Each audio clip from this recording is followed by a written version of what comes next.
Who the hell actually killed Jeffrey Epstein in his cell the night of August 9th into August 10th? Could it have anything to do with this massive meathead and former police officer, Nicholas Tartaglione? There he is.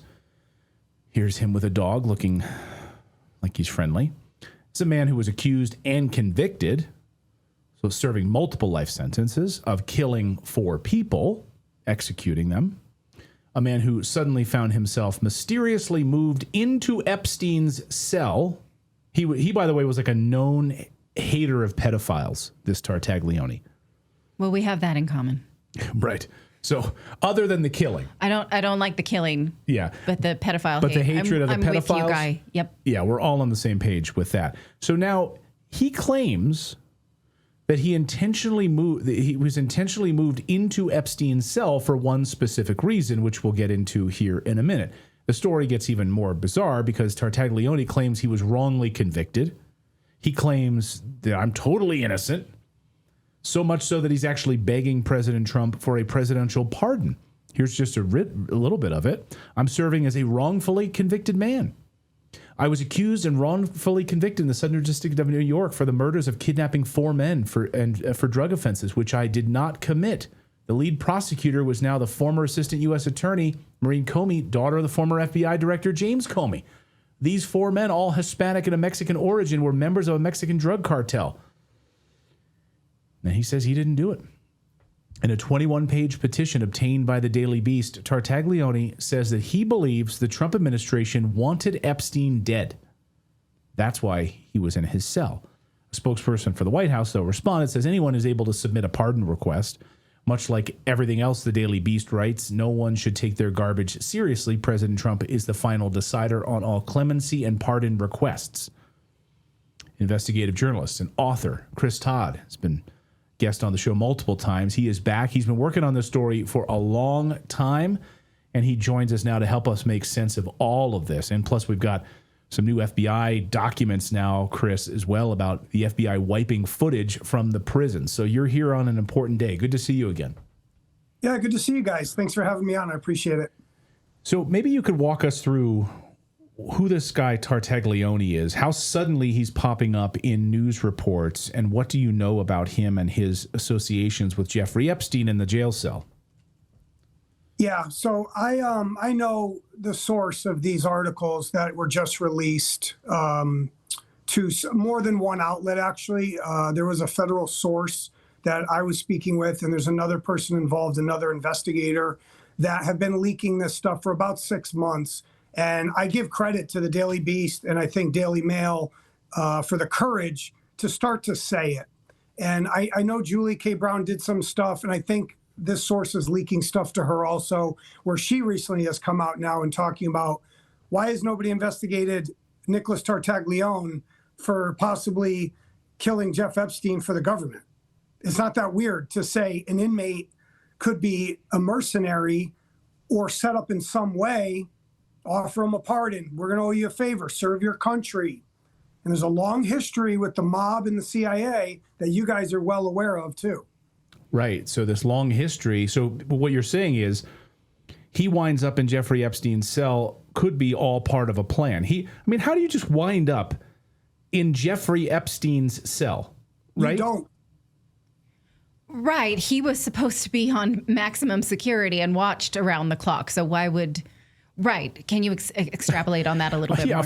A four-time killer, an executioner, and a former cop in the mob. Allegedly. He's saying he's innocent now.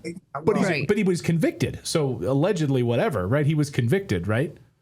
What I think is fascinating is if you read Nicholas's pardon request, he's talking a lot about Maureen Comey. He's trying to bash her, stay on Trump's good side. Maureen was his prosecutor. And also Ghislaine, I believe, correct? So there's a lot of stuff there where he's tied to both. So that's what's fascinating about his whole 21-page pardon petition. And in the beginning, the New York Post refused to release it. And that's owned by Fox. Right. There's a lot of ties there with the government to Fox. So if you look back in September... The New York Post, please. Yeah. They think Epstein was Russian. So right. Yeah. So you see them, they don't show any of it. They just say a couple things. They don't really get into it. And I think that's why the source wanted to come forward. And look, this document was actually on the DOJ website. It wasn't something that was obtained in some strange way from Nicholas directly himself. And this is where there's, again, the cover up. And I know there's multiple outlets, major news outlets, blocking the investigation that Nicholas killed Jeff Epstein. And I can prove it. But okay, no, go speak more on that. So there's multiple news outlets, you say, that are covering up that they know that Tartaglione killed Epstein? I won't say they know it, right? Because they could easily deny and go, well, there's no real proof. There's no hard evidence. This is CBS and NBC. Mm-hmm. Oh, CBS, Barry Weiss's outlet. Yeah. Mm-hmm. You guys have heard about the bearskin hoodie, right? Well, smart people are grabbing theirs now because it's already freezing. Oh my gosh, I think it was like negative 30 or something on the East Coast this weekend. You want gear that actually keeps you warm. Bearskin is running a 60% off deal right now, so you can finally upgrade that sad excuse for a winter hoodie you've been suffering in. These hoodies are built for serious cold weather. 340 GSM bearskin fleece, 10 legit pockets, muscular fit, really fantastic. And when you shop with Bearskin, you're not just getting killer gear, you're also supporting the Fallen Outdoors and Hope for the Warriors Veterans program. That's right. You can get yours right now. Get 60% off when you text the word redacted to 36912 to lock in your 60% off. Again, text the word redacted to 36912. You'll get a link sent straight to your phone so you can check it out later if you're busy right now. Don't wait for it to be freezing to realize your hoodie sucks. Get a Bearskin. 60% off. Text the word redacted to 36912. So what you're saying is they have a trail they are not following. Right. And when the whistleblower came to them, because I know I have intimate details about their interaction, they wanted nothing to do with him. Wanted nothing to look at. Okay. They're looking for these weird smoking guns. The CIA doesn't leave trails of smoking guns and tapes. And just like you brought up, Clayton, oh, well, that's really convenient that the FBI deleted the hard drives and the footage of the first attempt on Epstein's life. And guess who his cellmate was? Nicholas Tartaglione. Well, that's weird. And then weeks later, right, in August, well, that's weird. Now the cameras don't work again.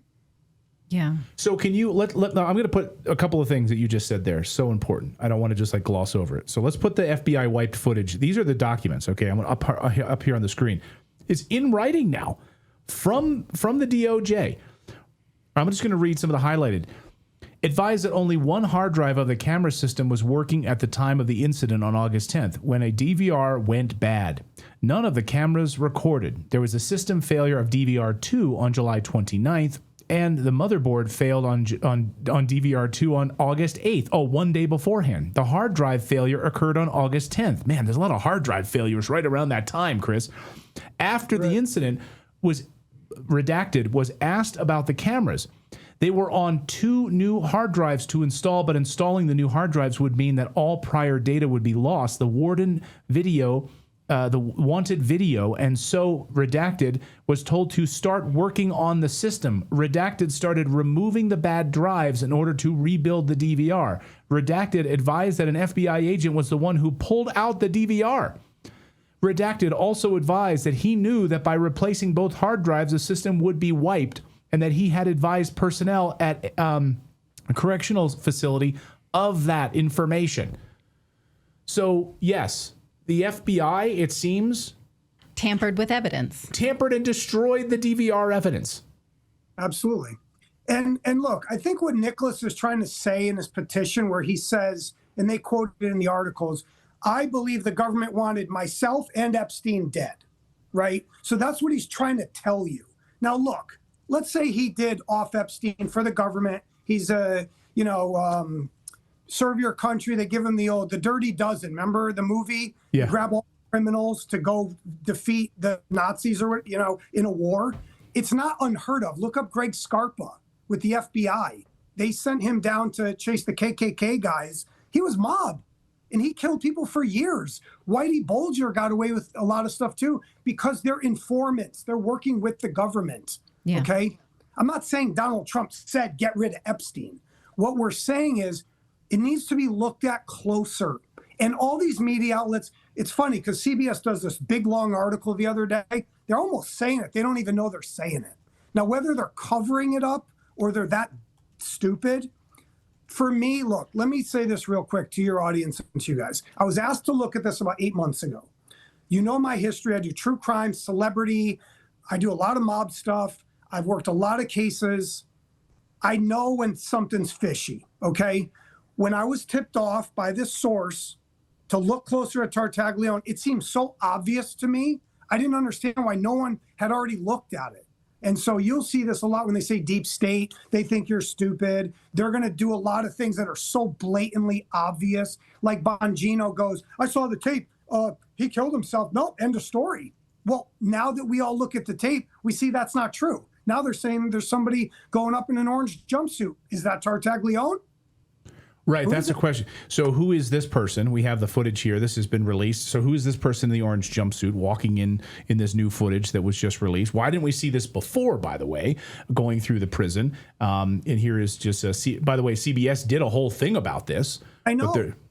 So this is CBS's own report, which you're seeing on your screen. They even have like graphics built and made about this prison, showing where that cell was. And then here, as we go to the footage in a second, it'll dissolve here in a second. You can see where that camera was in the cells. The guy came forward and goes, at that penitentiary, there's cameras inside the cell. Where are the cameras? Where's the footage?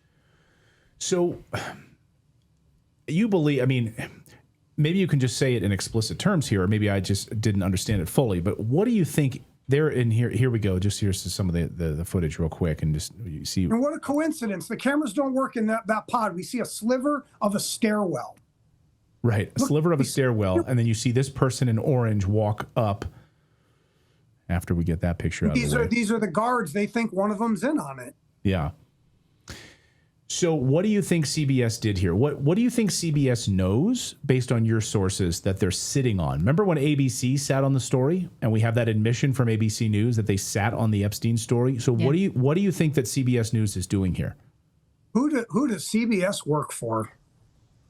The government. Yes. Yeah. Exactly. Absolutely. New York Times, Washington Post. You should have heard the conversations we had with the Washington Post. If Jeff Bezos heard this, he should fire the entire investigative staff at the Washington Post. It's a joke. It's a joke. We didn't say they had to say Nicholas did it. We said, look at it. Meet the source. Talk to the source. Nope. Want nothing to do with it. Because they want to drive. Look, they're super obsessed with this child trafficking. And I know you guys hate it. I hate it too. But I'm saying, like, they eat this up. And I know it's like this reverse psychology of like, well, why do they keep talking about it if they're so against it? Think. It's not they're against it. It's ratings for them. They're trying to tell stories. I have nothing against Bari Weiss personally. I don't know her. We've reached out to her multiple times. She has a closed door policy. I don't want to hear any of these people say they're open to whistleblowers. They're not. We had a guy at NBC write us this morning. It's ridiculous. Ridiculous what he's saying. Oh, I don't chase stories. We brought it to you first. We literally gave it to you on a silver platter. That's not what journalists do. We don't hunt down information. We wait for the CIA to feed it to us. Chris, I feel like I'm living in a bizarro world. Yeah, I'm going to do a segment after this about the Associated Press and all the ways they say that this is a done deal. Yeah. And again, I want to say, I don't buy, Nellie Bowles, who is Bari Weiss's wife and co-founder of the Free Press, her saying, I met with Jeffrey Epstein several times, but it was on the up and up because the New York Times liked to use him as a business source. And my colleague said, sure, go to his house alone. He's a convicted sex offender at this point. And so your colleagues are saying, yes, he's a registered sex offender, but go to his house alone, girl. You're good. Yeah. Like, do that. Yeah. That's what we reporters do. So I'm not done here. I'm not done being outraged. And it's just the problem is I don't have enough outrage for Nellie Bowles and Peter Attia and the Dalai Lama and Deepak Chopra, and the U.S. government, all of them. So I'm kind of busy right now. But of them as the haves and the have-nots. A lot of my other cases, I talk about the cool kids. And I know this sounds a little weird. they're kind of the cool kids, right? Epstein's tied to every person you know, every celebrity, Woody Allen, Bill Gates, Bill Clinton. Like, you can't get away from them, right? And you're absolutely right. They just ignored his conviction in 2008, right? Yeah. Right. Don't care. No, I'll go to his house alone. It's totally cool. Can I ask you one more thing before we let you go, Chris, which is about the attack? So why is this being ignored? Like the 2 weeks earlier, Epstein is attacked by whom? And then he's still in his cell? I believe Nicholas attacked Jeffrey Epstein in July. Absolutely. I don't think Jeff tried to, Nicholas says, oh, his leg was hitting me. Oh, Nicholas was just asleep and Jeffrey's choking himself with a noose. Look, I'm going to say this gently and softly, okay? The government, the CIA is brilliant at this. They created this. They invented it. It's going to be hard to see at first. You have to change the paradigm, and it takes a team of people to look at him, to look at the jail, the footage like you guys are doing. It needs more. I can't do it myself. So there's a lot more to it. I'm just trying to hint at it. Look closer. And these mainstream media outlets are just like, sorry. I'm sorry. sandbag. Yeah, totally sandbag. Chris Todd, great investigative journalist. Thank you so much for jumping in on this. We're going to continue to follow this part of the story, and you and I will talk offline, of course, as always. Thank you. Chris, great to see you, my friend. Thank you.